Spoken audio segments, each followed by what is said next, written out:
भारत दुर्दशा की संवेदना। भारत दुर्दशा भारतेंदु हरिश्चंद्र द्वारा 1875 में रचित एक लघु नाटक है, जिसमें उनकी नव जागरण चेतना और राष्ट्रीय बोध विस्तृत रूप से अभिव्यक्त हुआ है। इस प्रतीकात्मक नाटक में भारतेंदु ने भारत की दुर्दशा के सभी पक्षों को कुछ काल्पनिक प्रतीकों के माध्यम से स्पष्ट किया है। भारत की दुर्दशा तथा उसके कारण भारत दुर्दशा में भारतेंदु ने बताया है कि वर्तमान भारत किस प्रकार विनाश के मार्ग पर बढ़ रहा है। इसकी आर्थिक, राजनीतिक और सामाजिक संरचनाएं पूर्णतः खंडित हो गई हैं, और सबसे अधिक चिंता की बात यह है कि भारत के निवासी इस दुर्दशा को दूर करने के लिए प्रतिबद्ध भी नहीं दिखते। इस समस्या की सर्वांगीण समीक्षा करते हुए उन्होंने चुन चुन कर उन कारणों की खोज की है जिन्हें दूर करना भारत के उज्जवल भविष्य के लिए जरूरी हो गया है। भारतेंदु के अनुसार हमारी इस दुखद स्थिति के लिए बाह्य और आंतरिक दोनों कारण जिम्मेदार हैं। उन्होंने भारत दुर्दैव की कल्पना में संकेत किया है कि वह अंग्रेजी सभ्यता का प्रतीक है, जिससे स्पष्ट होता है कि अंग्रेजी राज और उसकी शोषणकारी नीतियां हमारी इस दशा के कारणों में शामिल है। किंतु भारतेंदु उन लोगों में से नहीं है जो अपनी समस्याओं का ठिकारा दूसरों पर फोड़कर शांत हो जाते हैं। उनका ईमानदार आत्ममूल्यांकन इस तथ्य का साक्षी है कि हमारी दुर्दशा के ज्यादा बड़े कारण हमारे भीतर ही निहित हैं।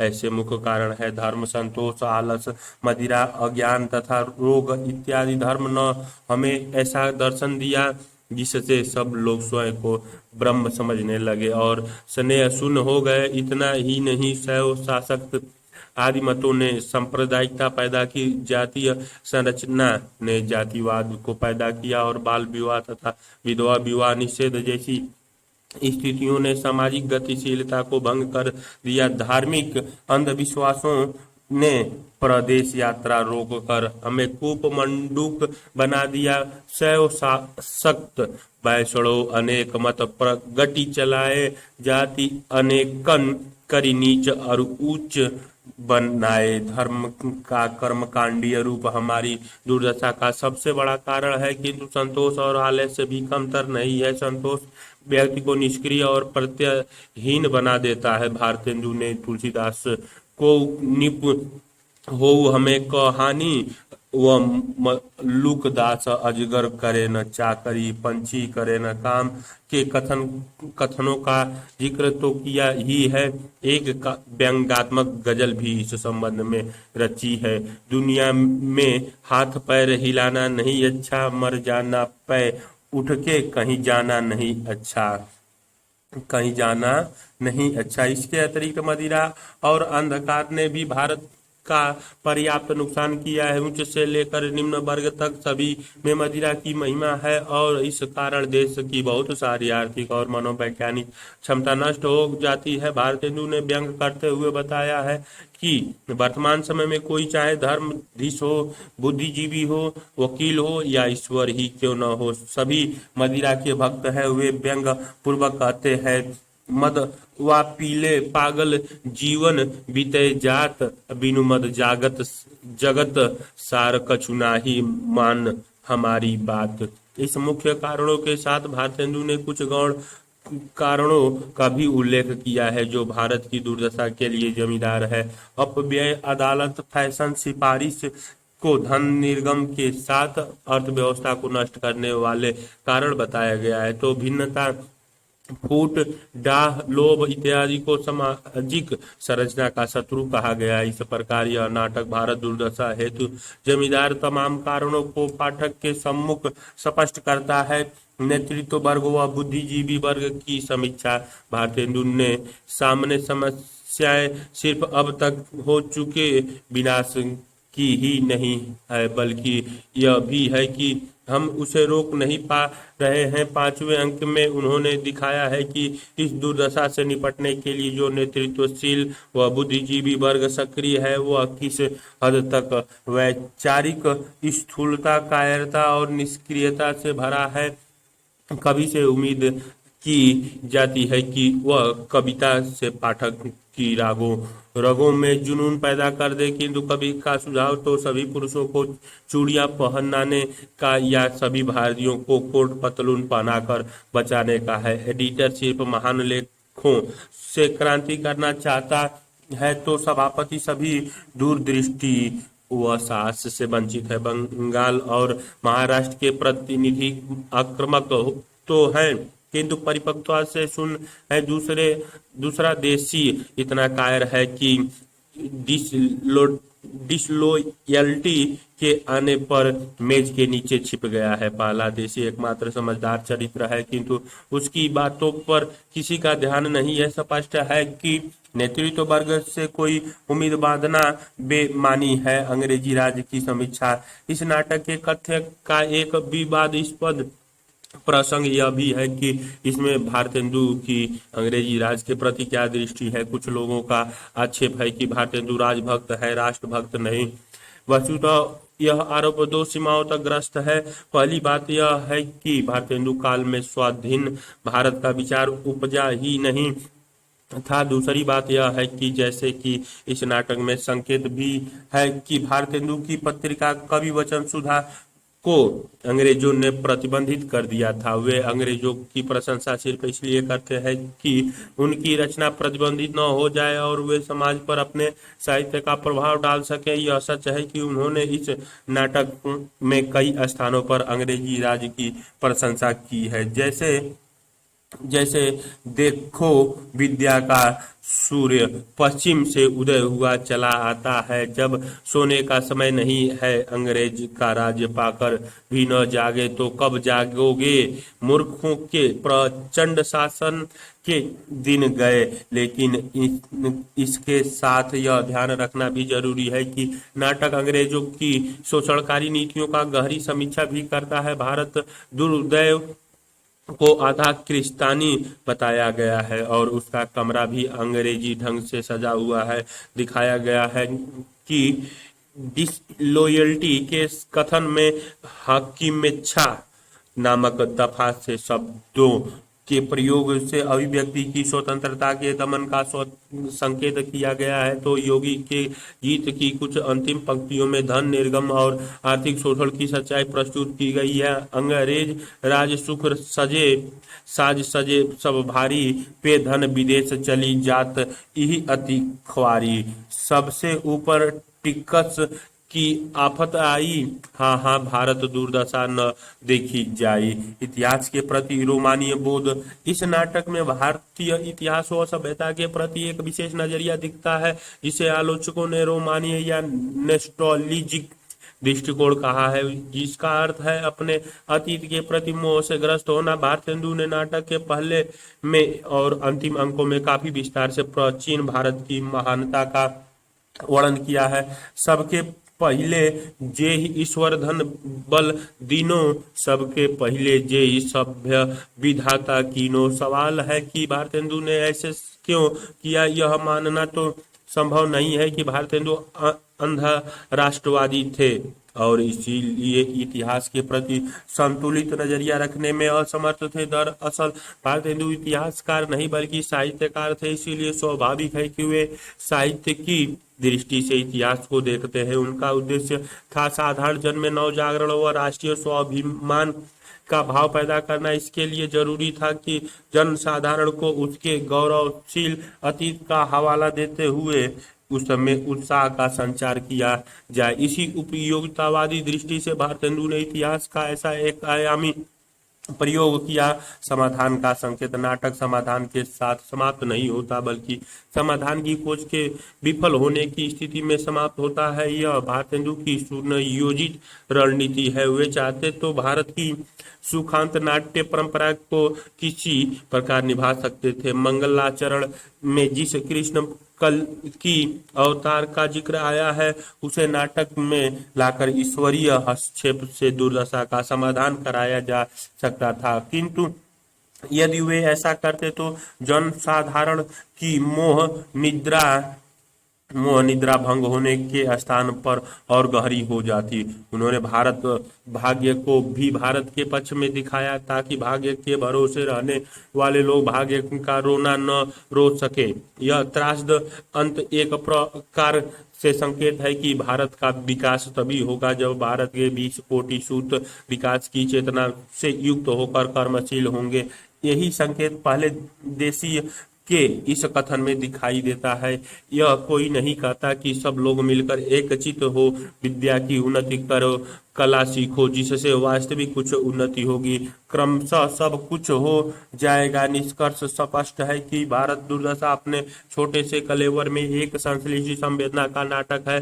1875 ईस्वी में जब अंग्रेजी राज की शुरुआती सीमाएं दिखने लगी थी, धन बहिर्गमन जैसे विचार उभर रहे थे और भारतीय राष्ट्रीय कांग्रेस के उद्भव की परिस्थितियां बन रही थी, उस समय की संपूर्ण भारतीय मानसिकता को इस नाटक में न केवल स्पष्ट किया गया है बल्कि उसका निर्भीक मूल्यांकन भी किया गया है। इसीलिए यह नाटक एक शताब्दी से अधिक समय बीत जाने के बाद भी प्रासंगिक बना हुआ है। भारत दुर्दशा में भारतेंदु का इतिहास बोध से तात्पर्य है इतिहास को देखने, समझने व विश्लेषण करने का नजरिया। इतिहास को देखने के कई दृष्टिकोण है जो इतिहास की व्याख्या में फर्क पैदा करते हैं। साम्राज्यवादी, राष्ट्रवादी, मार्क्सवादी, सब्टर्न, नारीवादी तथा दलित विमर्श के समर्थकों ने अपनी अपनी दृष्टि से इतिहास की व्याख्या की है। भारतेंदु उस दौर के लेखक हैं जहां भारतीय समाज की व्याख्या के संदर्भ में विभिन्न इतिहास दृष्टियां आपस में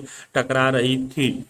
एक और दयानंद सरस्वती जैसे विचारक थे जो भारत के अतीत को महान मानते हुए वेदों की ओर लौटो का नारा दे रहे थे, तो दूसरी ओर राजा राम मोहन राय वह कई अन्य विचारक मानते थे कि भारतीय समाज को पश्चिम संस्कृति से काफी कुछ सीखने की जरूरत है, क्योंकि संस्कृति दृष्टि से हम हीनतर स्थिति में हैं। भारतेंदु के इतिहास में इन दृष्टिकोणों को लेकर ऊहापोह का भाव दिखता है, किंतु यह जरूर है कि उन्होंने आमतौर पर संतुलन बनाए रखा है और जहाँ कहीं वे असंतुलित हुए हैं उसके पीछे कोई स्पष्ट कारण विद्यमान है।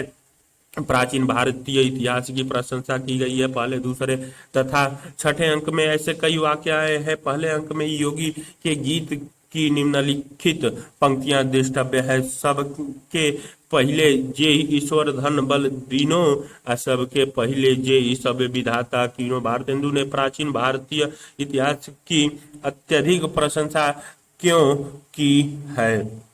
यह अतीत के प्रति अंध मोह का परिणाम नहीं है। ऐसा तो उन्होंने जानबूझकर किया है ताकि हीनता ग्रंथि से भरे आम भारतीयवासी में आत्मविश्वास का संचार हो सके। ऐसी चेष्टा सिर्फ भारतेंदु ने ही नहीं की, नव जागरण चेतना से भरे अन्य साहित्यकारों जैसे मैथिली शरण गुप्त और जयशंकर प्रसाद ने भी की है। उदाहरण के लिए, जिनका कुछ भी नहीं न था अतीत गवावे हुए, क्या उसके गीत हम क्यों भूले उसकी याद जिसमें है अपना आह्लाद। गुप्त कहीं से हम आए थे नहीं, हमारी जन्मभूमि है यही प्रसाद। इतिहास बोध का दूसरा पक्ष यह है कि भारतेंदु ने अपने समय की ऐतिहासिक स्थितियों का मूल्यांकन किस प्रकार किया है। कुछ आलोचकों का आक्षेप है कि भारतेंदु ने ब्रिटिश राज की अत्यधिक प्रशंसा की है, जो अंग्रेजी संस्कृति के प्रति उनके मोह का परिणाम है। वस्तुतः उन्होंने अंग्रेजों की न तो ज्यादा प्रशंसा की है, न ही केवल निंदा बल्कि संतुलन का परिचय दिया है। अंग्रेजों की निंदा मुख्यतः आर्थिक शोषण, टिक्स, धन बहिर्गमन तथा अभिव्यक्ति की स्वतंत्रता के अभाव, डिसलॉयल्टी जैसे मुद्दे पर की गई है। अंग्रेजों की ज्यादातर प्रशंसा उनकी शिक्षा व्यवस्था को लेकर है। जैसे छठे अंक में भारत भाग्य का कथन की देखो, विद्या का सूर्य पश्चिम से उदय हुआ चला आता है।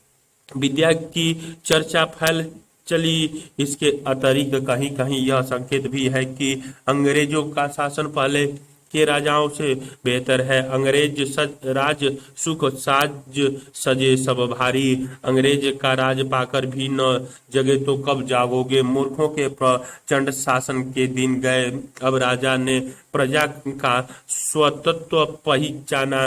प्रश्न है कि अंग्रेजों की इतनी प्रशंसा क्यों की गई है? वस्तुतः इसके पीछे दो कारण है। उस समय के कई बुद्धिजीवी मानते थे कि रानी विक्टोरिया सचमुच न्यायप्रिय शासिका है, इसीलिए रानी विक्टोरिया की प्रशंसा इस नाटक में की कई स्थानों पर राज राजेश्वरी जैसे शब्दों के प्रयोग में दिखाई पड़ती है। भारतेंदु को भय था कि अंग्रेजों की ज्यादा आलोचना के कारण कहीं उनकी रचना प्रतिबंधित न हो जाए। डिसलॉयल्टी के कथन के माध्यम से उन्होंने बताया है कि कवि वचन सुधा में अंग्रेजी राज के विरुद्ध कोई स्पष्ट बात नहीं थी, फिर भी उसे प्रतिबंधित कर दिया गया था। स्पष्ट है कि भारतेंदु का इतिहास बोध उपयोगितावादी है। उन्होंने अपने समय की ऐतिहासिक जरूरतों के आधार पर ही अपने इतिहास बोध का निर्धारण किया है। क्या भारत दुर्दशा त्रासदी है? त्रासदी यूनानी साहित्य की एक प्राचीन विधा है। ग्रीक दार्शनिक अरस्तु ने पहली बार त्रासदी का व्यवस्थित विवेचन किया और उसके बाद कई सिद्धांतकारों जैसे बूचर, एटकिंस, हिगले, जॉर्ज लुकाच आदि ने अपने अपने तरीकों से त्रासदी की व्याख्या की। सामान्य दृष्टि से त्रासदी ऐसी हर रचना को कहा जा सकता है जिसका अंत नायक की सफलता में न होकर दुख और पीड़ा की सघन अनुभूति में हो। नायक का खलनायक के हाथों पराजित होना, नैतिक व मानसिक स्तर पर टूट जाना तथा मृत्यु को प्राप्त होना, ये सब दृश्य प्रायः त्रासदी के अंत में दिखाई पड़ते हैं। किंतु यदि त्रासदी के व्यवस्थित ढांचे तथा नियमों को आधार बनाए तो किसी रचना का त्रासदी होना कई अन्य कारकों पर भी निर्भर होता है, जैसे द्वंद्व की सघन उपस्थिति के कारण कथानक का वक्र होना, नायक का भद्र साहसी व सत्य के पक्ष में संघर्षशील होना, नायक के अति नैतिकता से उत्पन्न गंभीर भूल अर्थात हेमरसिया के कारण नायक का पतन की ओर बढ़ना, कथानक का 5 क्रमबद्ध चरणों व्याख्या, विकास, चरम बिंदु, निगति तथा पतन से गुजरना तथा रचना के अंत में विरेचन मूलक प्रभाव का उत्पन्न होना ऐसे प्रमुख लक्षण है। भारत दुर्दशा त्रासदी है या नहीं, इसका निर्माण 2 स्तरों पर भिन्न भिन्न तरीकों से किया जा सकता है। सामान्य दृष्टि से देखें तो इसे हम इस अर्थ में त्रासदी माना जा सकता है कि इसका अंत बेहद दुखद है। भारत का अत्यंत कमजोर होना, आंतरिक व बाह्य कमजोरियों के कारण उसका दुर्दशाग्रस्त होना, तमाम कोशिशों के बावजूद उसका पुनः न उठ पाना, ये सभी तथ्य नाटक के अंत को दुखद बनाते हैं। दुख कि यह छाया नाटक के पहले अंक से ही मडराने लगती है और हर अंक से साथ और गहरी होती जाती है। नाटक के अंत में न तो कोई सुख है न ही सुख की संभावना। इस दृष्टि से भारत दुर्दशा को ट्रेजिक रचना माना जा सकता है। किंतु यदि त्रासदी की तकनीकी धारणा के आलोक में भारत दुर्दशा का मूल्यांकन करें तो कई समस्याएं दिखाई पड़ती हैं। सर्वप्रथम इसका न्याय कोसा भद्र, दृढ़, साहसी और नैतिक नहीं है जैसे पारंपरिक त्रासदी में होता है। साहस का तो उस समय इतना अभाव है कि खलनायक की दहाड़ सुनकर ही वह बेहोश हो गया है और भारत भाग्य द्वारा उसे जगाए जाने की अनेकानेक कोशिशों के बाद भी वह होश में नहीं आता। चूंकि नायक कमजोर है इसीलिए कथानक वक्र न होकर रैखिक बन गया है। उसमें द्वंद्व पूर्णतः अनुपस्थित है। नायक का पतन किसी हेमरसिया के कारण होता हुआ नजर नहीं आता बल्कि अपनी ही आंतरिक कमजोरियों का परिणाम दिखाई पड़ता है। यही कारण है कि अंतिम स्थिति में नायक को मरणासन अवस्था में देखकर भी पाठक के मन में वह बेचैनी या छटपटाहट पैदा नहीं होती जो ट्रेजिक नायक के पतन के समय होती है। इस प्रकार नाटक के अंत में दुख महसूस तो होता है किंतु यह उतना घना और मर्मिक नहीं है कि उसे विरेचन कहा जा सके। किंतु इसका यह अर्थ नहीं कि भारत दुर्दशा का त्रासदी न होना भारतेंदु की विफलता है। विफलता तब होती जब भारतेंदु ने त्रासदी लिखने का प्रयास किया होता पर लिख न पाए होते। उनकी कोशिश तो यह है ही नहीं कि वे ट्रेजेडी के ढांचे को यथारूप प्रस्तुत करें। वे साहित्य को सिर्फ समाज हित से जोड़कर देखते हैं और भारत दुर्दशा लिखने के पीछे उनका उद्देश्य आत्ममोहग्रस्त भारतीय जनता को झकझोरना और प्रेरित करना, न कि ट्रेजेडी के शिल्प को साधना। अपने इस सामाजिक उद्देश्य की दृष्टि से उन्हें ट्रेजेडी के पूरे ढांचे की जरूरत महसूस नहीं हुई। इतना ही पर्याप्त लगा कि नाटक का अंत दुखद हो। उपरोक्त विश्लेषण से यही निष्कर्ष निकलता है कि भारत दुर्दशा सामान्य अर्थ में ही त्रासदी के निकट है। त्रासदी के पारंपरिक तकनीकी व ढांचागत अर्थ में उसे त्रासदी नहीं कहा जा सकता। यह भी ध्यान रखना जरूरी है कि भारतेंदु की योजना त्रासदी लिखने की नहीं थी, इसीलिए यह भारतेंदु या भारत दुर्दशा की विफलता भी नहीं है। भारत दुर्दशा का नाट्य रूप का अर्थ है कि कोई नाटक अपनी संरचना में किस प्रकार का है। जिस प्रकार विभिन्न कविताएं अपनी रचनागत भिन्नता के कारण भिन्न भिन्न काव्य रूप जैसे महाकाव्य, खंड काव्य, गीत, गजल इत्यादि में वर्गीकृत की जाती हैं, उसी प्रकार नाटक भी कई प्रकार के माने गए हैं। पारंपरिक दृष्टि से नाटक के दो मुख्य भेद हैं, रूपक तथा उपरूपक। रूपक के 10 तथा उपरूपक के 18 भेद स्वीकार किए गए हैं। भारत दुर्दशा के नाट्य रूप का निर्धारण करने का तात्पर्य मात्र यह है कि इसे इनमें से किसी वर्ग का नाटक माना जा सकता है। भारतेंदु ने नाटक के आरंभिक पृष्ठ पर इसे नाट्य रासक या लास्य रूपक कहा है। इसका तात्पर्य यह है कि भारतेंदु के अनुसार इसे या तो नाट्य रासक माना जा सकता है अथवा लास्य रूपक। स्पष्ट है कि स्वयं भारतेंदु इस नाटक के मौलिक रचना विधान के कारण अनिर्णय की स्थिति में थे और तय नहीं कर पा रहे थे कि इसे किस वर्ग में निश्चयात्मक रूप से रखा जाए। लास्य रूपक का अर्थ है कि ऐसा नाटक जिसमें नृत्य और गीतों की प्रधानता हो। लास्य का अर्थ नृत्य होता है। प्रश्न उठता है कि क्या इस नाटक को नृत्य और गीत प्रधान माना जा सकता है। नाटक में नृत्य के 3 प्रसंग हैं। तीसरे अंक में भारत दुर्वदेव और सत्यानाश फौजदार को नाचते हुए दिखाया गया है, जबकि चौथे अंक में अंधकार को स्वखलित नृत्य करते हुए दिखाया गया है।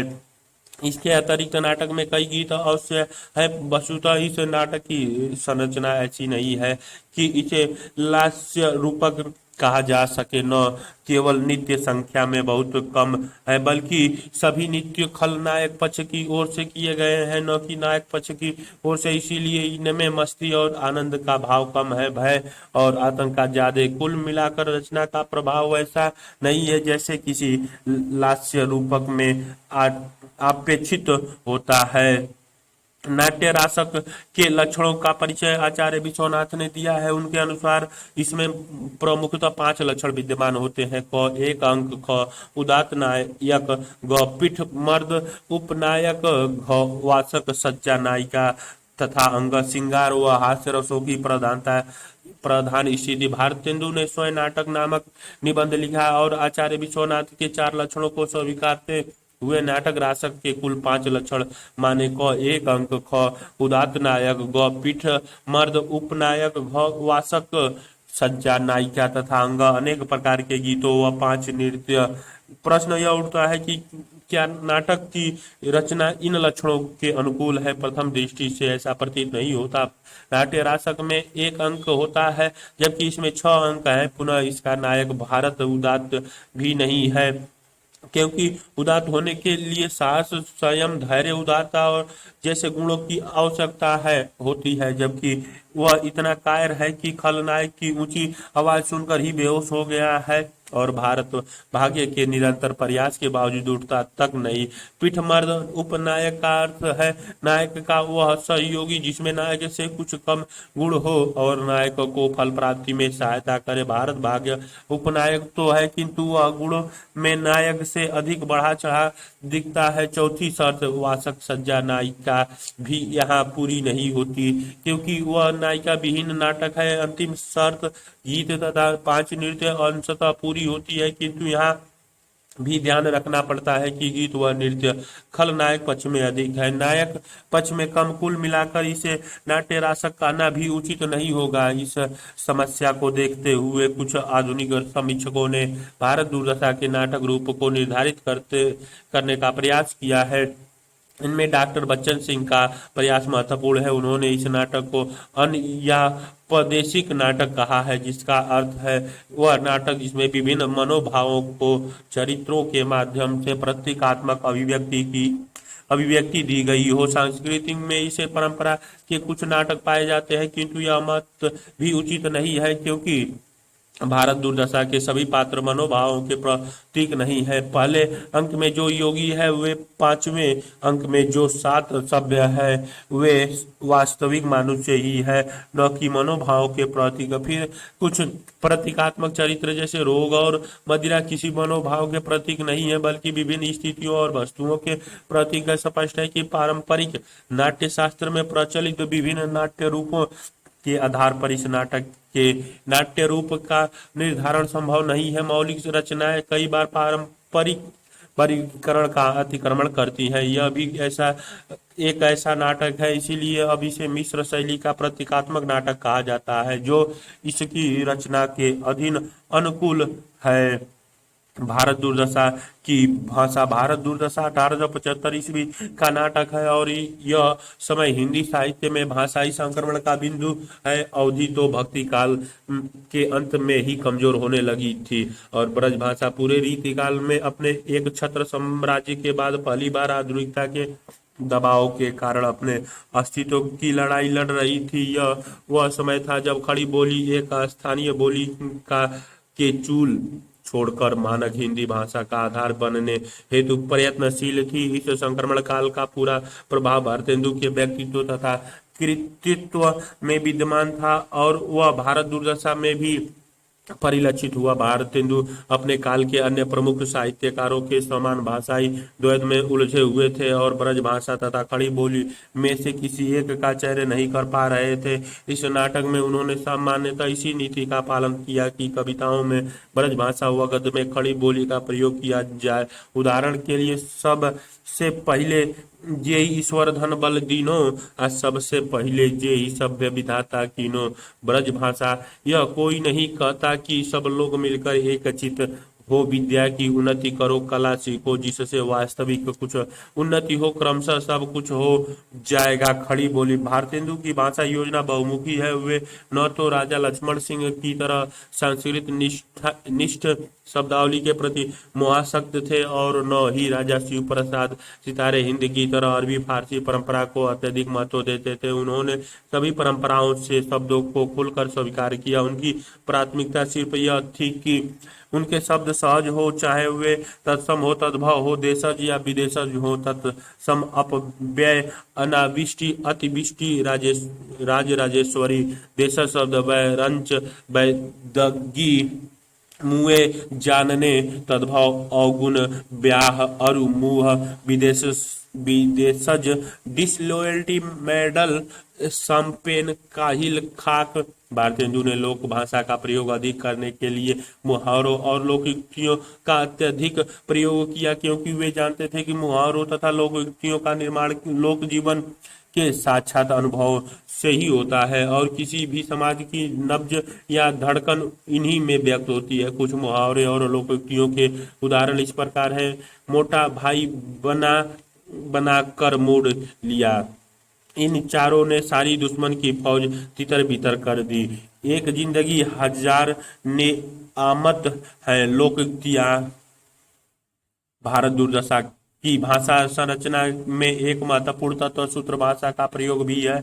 यह भाषा की वह शैली है जिनमें किसी महत्वपूर्ण सत्य को अत्यंत संक्षिप्त कथन के रूप में प्रस्तुत किया जाता है। भारतेंदु ने न सिर्फ कुछ पारंपरिक सूत्रों का प्रयोग किया है बल्कि कुछ व्यंग्यात्मक सूत्रों की रचना भी की है। उदाहरण के लिए संतोष परम सुखम, आलसी पड़े कुएं में वही चैन है, तथा अजगर करे न चाकरी, पंछी करे न काम, दास मल्लुका कह गए सबके दाता राम। भारत दुर्दशा की भाषा शैली में भारतेंदु ने विषयानुकूलता व पात्रानुकूलता का पर्याप्त ध्यान रखा है। पात्रानुकूलता सबसे स्पष्ट रूप में वहाँ दिखती है जहाँ विभिन्न पात्र अपनी अपनी सामाजिक पृष्ठभूमि के अनुसार अभिव्यक्ति करते हैं। इस गुण के कारण नाटक में सहजता व प्रामाणिकता जैसे तत्वों का सहज ही समावेश हो गया है। उदाहरणतः बंगाली का कथन प्रश्न ए है जे हम लोग उसका दमन करने सकता कि हमारे बोर जो बल के बाहर की बात है। अंधकार का कथन है हमारी सृष्टि संहार कर कारक भगवान तमोगुण जी से जन्म है। तत्सम शैली हास्य व्यंग का अनूठा प्रयोग भारत दुर्दशा की भाषा शैली का एक और महत्वपूर्ण तत्व है। इसका एक कारण तो यह है कि भारतेंदु युग जिंदा दिली का समय है, जहां हास्य व्यंग का प्रयोग प्राय किया जाता है। दूसरा कारण यह भी है कि भारतेंदु पारसी रंगमंच के प्रभाव से लड़ते हुए नाटक को जन सामान्य के लिए बेहद मनोरंजक बनाना चाहते थे। हास्य व्यंग की शैली का एक अनूठा उदाहरण है जो पढ़तव्यम सो मर्तव्यम, जो न पढ़तव्य सो भी मर्तव्य, तब फिर दंत्य कटा कट की कर्तव्य। भारत दुर्दशा की भाषा शैली की कुछ सीमाएं भी हैं। इनमें से कुछ सीमाएं उस समय के भाषाई वातावरण से उत्पन्न हुई है, तो कुछ मनोरंजक तत्वों को गाढ़ा करने के प्रयास में हाँ, आहा, हा हा हाय इत्यादि शब्दों का अत्यधिक प्रयोग तथा वाक्य विन्यास में शिथिलता जैसे तत्व उस समय के भाषाई वातावरण के प्रभाव के कारण है, क्योंकि तब खड़ी बोली हिंदी व्यवस्थित स्वरूप ग्रहण नहीं कर सकी थी। इसके अतिरिक्त कहीं कहीं ग्रामत्व दोष तथा अश्लीलत्व दोष दिखाई पड़ते हैं, जो संभवतः पारसी रंगमंच की टक्कर का मनोरंजन पैदा करने की कोशिश में भारतेंदु को स्वीकार करने पड़े। एक तो खुद तो ही यह सब पड़िया के ताऊ और उस पर चुटकी बाजी खुशामद हुई, डर दिखाया गया, बराबरी का झगड़ा उठा, धाय धाय गिनी गई, वड़माला कंठ कराई, बस हाथी के खाए कैद हो गए। ग्रामत्व दोष, रात भर कुत्ते मेरा मुंह चाटता रहा और यह पास ही पड़ा था, पर इसने न हाका। अश्लीलित्व दोष, वस्तुतः नाटक की भाषा शैली के मूल्यांकन की मूल कसौटी यही हो सकती है कि नाटककार अपने अभिप्रेत को पूरी प्रभाव क्षमता के साथ कहने में कहाँ तक सफल हुआ है। भारतेंदु भाषाई संक्रमण के दौर से गुजरने के बावजूद एक ऐसी भाषा प्रस्तुत कर सके जो आगे के साहित्य के लिए आधार बन सकी। इस समय जो कमियां हैं वे भारतेंदु की अक्षमता का नहीं बल्कि उनके इस उद्देश्य का परिणाम है कि नाटक जन साधारण से जुड़कर उनकी चेतना में कुछ परिवर्तन ला सके। भारत दुर्दशा की अभिनीयता, रंगमंचीयता, नाटक की पूर्ण सार्थकता उसके सफलता पूर्वक मंचित होने में ही है, क्योंकि नाटक न सिर्फ पाठ्य विधा है बल्कि वह दृश्यात्मक दृश्यात्मक विधा भी है। किसी नाटक की रंगमंचीयता मूलतः इस बात से तय होती है कि नाटककार का नाटक तथा रंगमंच के संबंधों के प्रति क्या दृष्टिकोण है। भारतेंदु हरिश्चंद्र आधुनिक हिंदी नाटक की विकास यात्रा में सर्वाधिक महत्वपूर्ण नाटककार रहे हैं। उनकी दृष्टि में नाटक की सार्थकता वंचित होने में ही है। भारतेंदु का उद्देश्य पढ़े लिखे लोगों पर प्रभाव पैदा करना नहीं था, बल्कि गरीब और निरक्षर जनसाधारण को नव जागरण की चेतना से जोड़ना था। इस उद्देश्य की पूर्ति उन्हीं नाटकों से हो सकती थी जो जनता के बीच सफलता पूर्वक खोले जा सके, न कि पाठ्य नाटकों से। यही कारण है कि वे सिद्धांत भी और व्यवहारता भी अपने नाटकों के मंचन से जुड़े रहे। नाटक की सफलता अभिनेता इस बात से निर्धारित की जा सकती है कि उसमें दृश्य विधान, अभिनय, संकेत, वेशभूषा, ध्वनि तथा प्रकाश जैसी व्यवस्थाओं के संकेत पर्याप्त मात्रा में दिए गए हैं अथवा नहीं। इसके अतिरिक्त उसकी भाषा, चरित्र, योजना, कथानक का विकास जैसे तत्व सफल मंचन हेतु सहायक हो पाते हैं या नहीं। इन्हीं आधारों पर भारत दुर्दशा का विश्लेषण किया जा सकता है। भारत दुर्दशा का दृश्य विधान सरल तथा प्रभावशाली है।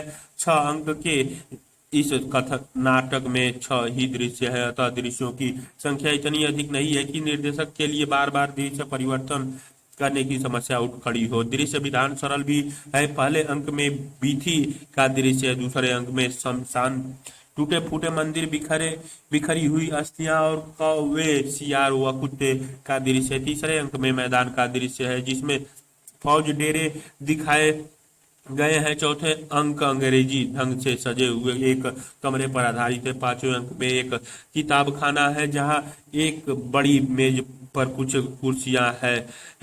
अंतिम अंक में वन का दृश्य है जिसमें एक वृक्ष के नीचे भारत को अचेत दिखाया गया है। स्पष्ट है कि कुछ पर्दों व कुछ वस्तुओं के संग्रह से यह दृश्य योजना साकार हो सकती है। यदि एक मेज व कुछ कुर्सियां कुछ कुर्सियां जुटा ली जाए, फौज के डेरे दिखाने के लिए 2 एक दो तंबुओं की व्यवस्था हो जाए तो शेष सभी दृश्य विभिन्न पर्दों से वंचित हो जाते हैं। यह नाटक नुक्कड़ नाटक की तरह तो नहीं खेला जा सकता, किंतु थिएटर में खेले जाने वाले नाटकों की दृष्टि से अत्यंत सरल माना जा सकता है। नाटककार के ने मंचन की सहजता हेतु अपनी ओर से कई प्रयास किए हैं। सबसे पहले अभिनय संकेतों को देखा जा सकता है। भारतीय नाट्य परंपरा में रंग संकेत देने की परंपरा कम रही, किंतु भारतेंदु ने कम से कम 4-5 प्रसंगों में अभिनय संकेत दिए हैं। उदाहरण के लिए आलस्य मोटा आदमी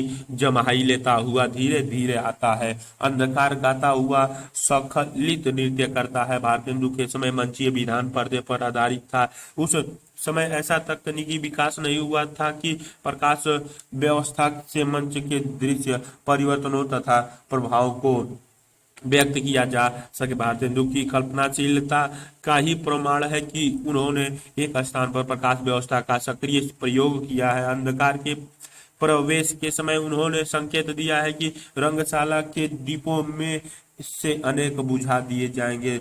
ध्यातव्य है कि प्रकाश आधारित रंगमंच 1950 के बाद हिंदी में विकसित होता हुआ दिखता है, जबकि भारतेंदु 1875 ईस्वी में ही इसके आरंभिक संकेत दे रहे हैं। नाटक के प्रभावशाली मंचन में ध्वनि तत्वों के प्रयोग की भूमिका प्रबल होती है। संवादों की ध्वनियां इस प्रभाव का सीमित अंग है। ज्यादा प्रभावशाली ध्वनियां वे पार्श्व ध्वनियां होती हैं जो नाटकीय स्थिति के मूड के अनुसार समायोजित की जाती है और पाठक के मंच पर गहरा प्रभाव अंकित करती है।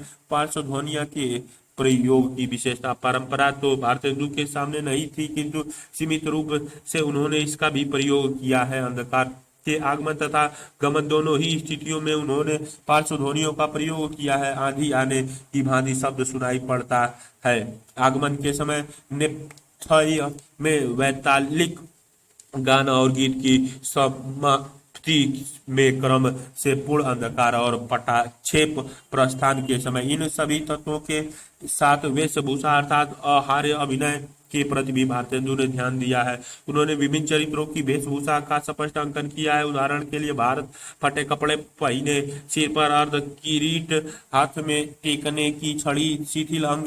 भारत दुर्वदेव क्रूर, आधा क्रिस्तानी आधा मुसलमानी वेश, हाथ में नंगी तलवार लिए इन सब सावधानियों के साथ भारत दुर्दशा की रंगमंचीयता सफलता में भाषाई सहजता, चुस्त संवाद योजना तथा मुहावरों, लोकोक्तियों और हास्य व्यंग के प्रयोग की भी बड़ी भूमिका है।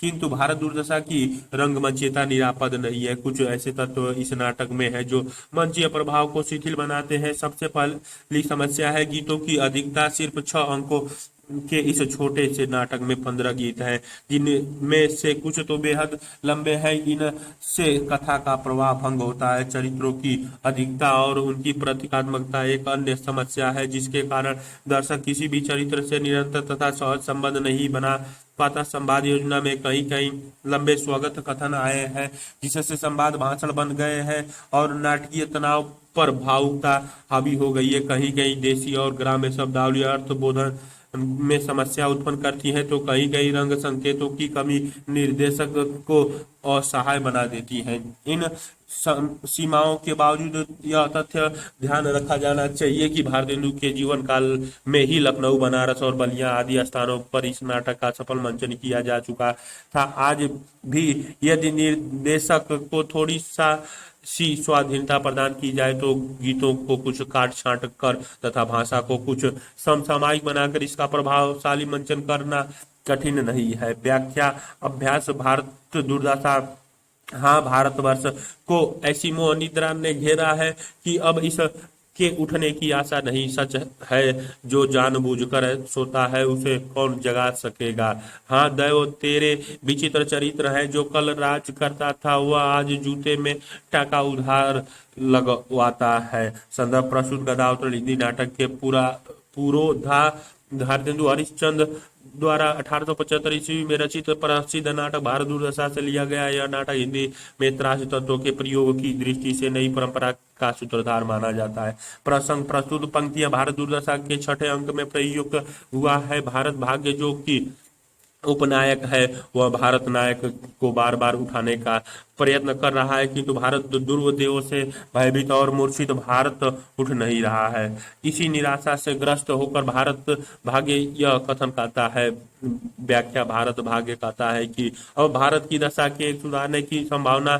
नजर नहीं आती। इसका मूल कारण यह नहीं कि भारत का भाग्य उसके साथ नहीं है, या यह नहीं कि भारत के पास संघर्ष करने की क्षमता नहीं है। इसका कारण तो यह है कि आज भारत मोह में डूबा हुआ है।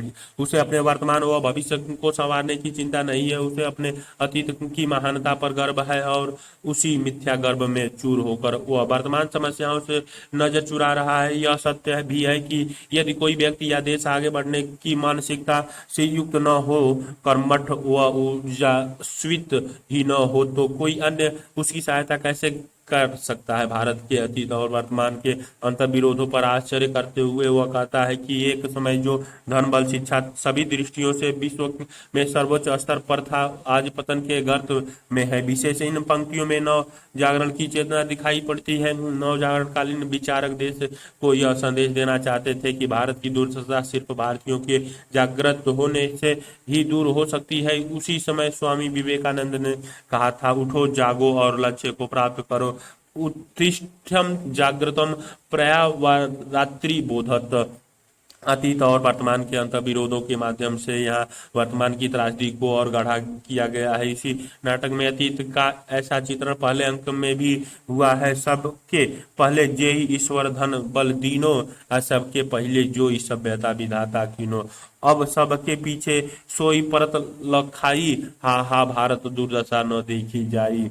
यह स्पष्ट किया गया है कि भारत के पतन का कारण भाग्य नहीं बल्कि हम स्वयं हैं। खड़ी बोली का प्रभाव पूर्ण तथा प्रवाह युक्त प्रयोग किया गया है। उस काल की दृष्टि से यह एक उपलब्धि है। जूते में टाका उधार लगवाना जैसे कथनों का प्रयोग कर भारतेंदु ने नाटक को लोक जीवन से जोड़ा है। जो जानबूझकर सोता है उसे कौन जगा सकेगा। सूत्र शैली का सुंदर प्रयोग दिखाई पड़ता है। विराम चिन्हों का सुंदर प्रयोग भी दृष्टव्य प्रासंगिकता। भारतेंदु ने इस सर्वकालिक सत्य की व्यंजना की है कि भाग्य उसी को सहारा देता है जो खुद संघर्ष करने के लिए तत्पर होता है। कहावत भी है, उठ जागी मुसाफिर भोर भई अब रैन कहाँ। जो सोवत है सो खोवत है, जो जागत है सो पावत है।